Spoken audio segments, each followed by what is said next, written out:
अब कल के नंबर्स की बात करते हैं। कल निफ्टी में HCL टेक और F&O की 4 कंपनियों के नंबर्स का इंतजार रहेगा। हमारे साथ आशीष वर्मा, दीपाली राणा और मिताली जैन जुड़ी हैं। इनसे बात करेंगे और जानेंगे नंबर्स पर एक प्रीव्यू। आशीष के साथ शुरुआत करते हैं। HCL टेक, अब सबकी नज़र IT पर है, तो HCL टेक से क्या एक्सपेक्ट करें आशीष? एक तो नंबर्स कल बाजार बंद होने के बाद आने हैं, क्योंकि प्रेस कॉन्फ्रेंस इन्होंने जो टाइम दिया है वो शाम 6 बजे की है। इससे पहले इसके तीनों जो IT मेजर्स हैं, पीयर्स हैं, तीनों ने डिसअपॉइंट करा है, चाहे वो TCS हो, इन्फोसिस हो या विप्रो हो। अब वो आप कह लें सीजनैलिटी एट प्ले थी, अनसर्टिनिटी थी, टैरिफ वॉर है, जो भी रीजंस हो, सबकी नजरें अब इस बात पे रहेंगी क्या HCL टेक कुछ सरप्राइज कर सकता है या नहीं। और वैसे जितने अनुमान थे स्ट्रीट के, उससे ज्यादा डिसअपॉइंटमेंट ऑलरेडी आ चुका है, तो इसको भी पिंच ऑफ सॉल्ट के साथ लीजिएगा। कांस्टेंट करेंसी में आए कहा जा रहा है तिमाही दर तिमाही फ्लैट से 1% का दबाव क्यों? क्योंकि सीजनली इसके लिए एक वीक क्वार्टर होता है, इसके प्रोडक्ट बिजनेस के लिए खराब क्वार्टर होता है ये। पर इसने क्या करा था, HP के एक आर्म का कम्युनिकेशन टेक्नोलॉजी ग्रुप के एसेट्स एक्वायर करे थे, तो उसका इंटीग्रेशन पूरा हो चुका है, तो कुछ रेवेन्यूज वहां से आ रहे होंगे, इसीलिए सिर्फ फ्लैट से 1% दबाव की बात करी जा रही है। मार्जिन 100 से 150 बेसिस पॉइंट, यानी कि 1 से 1.5% करेक्ट हो रहे होंगे तिमाही दर तिमाही। एक तो प्रोडक्ट बिजनेस इश्यू है, क्योंकि इस बार लोअर लाइसेंसिंग रेवेन्यूज वहां से आ रहे होंगे। ट्रांजिशन कॉस्ट होगी वेरिजॉन डील की। सीनियर मैनेजमेंट का कहा जा रहा था वेज हाइक फैक्टर इन कर रहा है स्ट्रीट इस क्वार्टर में, इसीलिए मार्जिन्स पे दबाव रहेगा।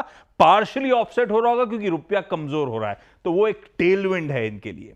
पर सबकी तरह इसकी गाइडेंस इंपॉर्टेंट, पूरे FY26 की गाइडेंस सामने रखेगा ये। स्ट्रीट डिवाइडेड है, लेकिन सब कह रहे हैं पॉजिटिव गाइडेंस होगी। जैसे BNP पारिबा कह रहा है 2 से 4% आप एक्सपेक्ट करिए, FY26 की गाइडेंस की बात करेंगे। कोटक कह रहा है 3 से 5% के आसपास होगी।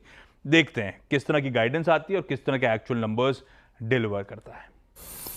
HCL टेक्नोलॉजीज 1486 पे, हालांकि अभी करीब 48 रुपये आज IT के पुल बैक में कंट्रीब्यूट करता हुआ। चलिए अब एक काम करते हैं, बात करते हैं वाइट गुड सेगमेंट की। हेवल्स, बढ़ते तापमान के बीच में हेवल्स से क्या एक्सपेक्टेशन है बताएंगे दीपाली क्या एक्सपेक्टेशन है हेवल्स से इस पर?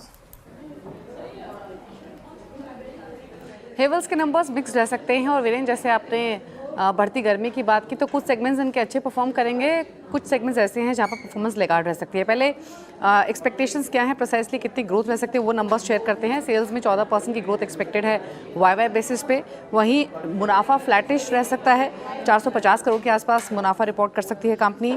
एबिटा भी फ्लैट रहने की पॉसिबिलिटी है, सिर्फ 2% की ग्रोथ YY बेसिस पे एक्सपेक्टेड है, जो कि 648 करोड़ के आसपास रह सकता है। मार्जिन अगर आप देखेंगे तो YY बेसिस पे 130 बेसिस पॉइंट मार्जिन घट कर आ सकते हैं, लेकिन इंपॉर्टेंट ये है कि सीक्वेंशियल बेसिस पर मार्जिन्स में लगभग 160-170 बेसिस पॉइंट की इंप्रूवमेंट दिखाई देगी। अब अगर इनके सेगमेंट्स की बात करें तो सबसे पहले केबल्स और वायर डिवीजन की बात करें तो यहाँ पर स्ट्रॉन्ग परफॉर्मेंस रह सकती है।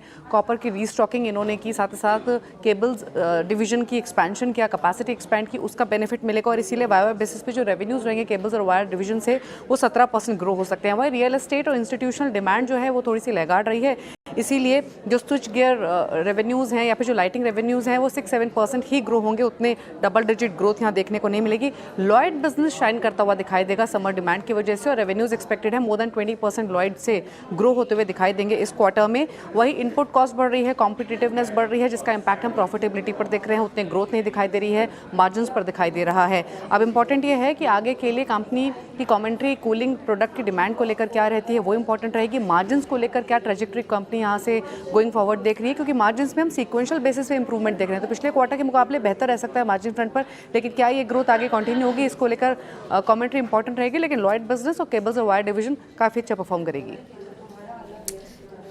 जो से पहले ऑलमोस्ट डे हाई के आसपास कर रहा है कारोबार, 1654 लगभग 1% की तेज़ी के साथ। अब महिंद्रा एंड महिंद्रा फाइनेंशियल्स के नतीजे कैसे रह सकते हैं ये जान लेते हैं मिताली से। मिताली बताइए। जी यहाँ पे तो रिजल्ट्स थोड़े मिक्स नज़र आ रहे हैं। सबसे पहले NII की बात करें तो ईयर ऑन ईयर बेसिस पे हमें 10% की यहाँ पे ग्रोथ देखने की उम्मीद है। जो फिगर सामने आ रहा है वो 1986 करोड़ का है। साथ ही पीपीओपी यानी प्रोविजनिंग ऑपरेटिंग प्रॉफिट में भी 9% की ग्रोथ का अनुमान स्ट्रीट ने लगाया है। लेकिन नेट प्रॉफिट की बात करें तो ईयर ऑन ईयर बेसिस पे यहाँ पे फ्लैटिश हमें देखने को मिल सकता है, नेट प्रॉफिट 617 करोड़ के आसपास। लेकिन यहाँ पे नोट करने लायक बात यह है कि क्वार्टर एंड क्वार्टर देखें तो यहाँ पे स्ट्रीट अनुमान लगा रहा है कि -31% का नेट प्रॉफिट में डिक्लाइन देखने को मिल सकता है। लोन ग्रोथ की अगर मैं बात करूँ तो quarter and quarter 125 basis points की ग्रोथ यहाँ पे देखने को मिल सकती है और निम्स में भी 150 बेसिस पॉइंट्स की इंप्रूवमेंट M&M फाइनेंशियल सर्विसेज में यहाँ पे अनुमान लगाए जा रहे हैं।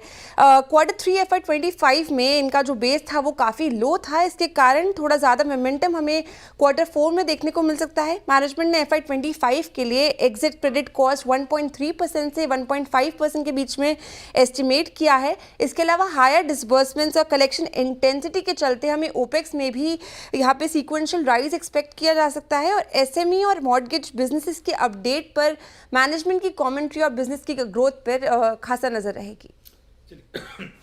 शुक्रिया मिताली। तो ये इस समय कुछ नंबर्स जिन पर हमारी नज़र रहने वाली है। इनमें से एक दो स्टॉक की बात करते हैं। एक बार चार्ट चेक लेते हैं HCL टेक पर। राजेश पालवे जी, HCL टेक चार्टिकली कैसा प्लेस्ड है?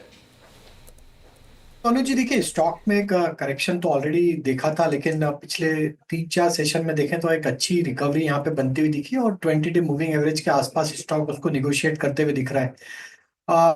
पूरे आईटी पैक में भी एक रिकवरी का माहौल है आज। जिस तरीके से यहाँ पे स्ट्रक्चर बने हुए अभी हमें लगता है 1450 इसके लिए एक इम्पॉर्टेंट लेवल रहेगा ऑन द डाउन साइड। अगर वो टूटता है तो फिर स्टॉक फिसलते हुए दिख सकता है टुवर्ड्स 1420 की तरफ। बट अगर ये 1450 को डिफेंड करने में कामयाब रहता है पोस्ट नंबर, तो आई थिंक यहाँ पे एक प्रोबेबिलिटी है कि स्टॉक में 1530-1540 तक की अपसाइड भी बनते हुए दिख सकती है। तो जिनके पास पोजीशन है 1450 का स्टॉप लॉस जरूर फॉलो करें।